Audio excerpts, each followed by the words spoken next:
Assalamualaikum. Today are with us a great person, the hawker of humility, my inspiration, my idol, a real life hero, Mr. Yaman Mamun. Also here, one of my favorites, my guardian, my brother, Mr. Robin Bai.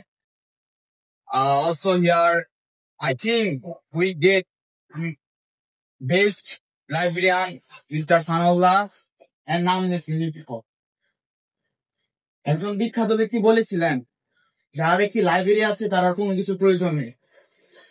বিশেষ করে এই জেনারেশনে যে generation মানুষ খুবই বাজে ভাবে game addicted এবং ড্রাগ এডিক্টেড, তো তাদের কাছে লাইব্রেরিটা হতে পারে একটি স্বর্গের মতো। আর আমি বিশ্বাস করি যে যারা অন্যের এক্সপিরিয়েন্স থেকে শিখবে তারাই খুব দ্রুত শিখতে পারবে, কারণ সবকিছু নিজে এক্সপিরিয়েন্স করার জন্য মানব জাতির আয়ু খুব কম।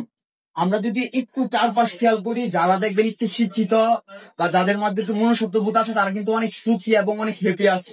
তো তাদের থেকে আমরা আসলে অনেক কিছু শিখতে পারি, কারণ সবকিছু যদি আমরা নিজের এক্সপিরিয়েন্স করতে চাই তাহলে হয়তো বা আমাদের আয়ুকাল সেটাকে ক্যাপচার করতে পারবে না।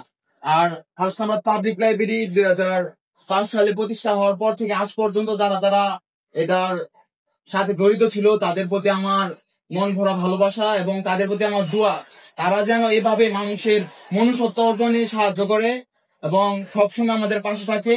এই বলে আমি আমার সংক্ষিপ্ত বক্তব্য শেষ করলাম। আসসালামু আলাইকুম।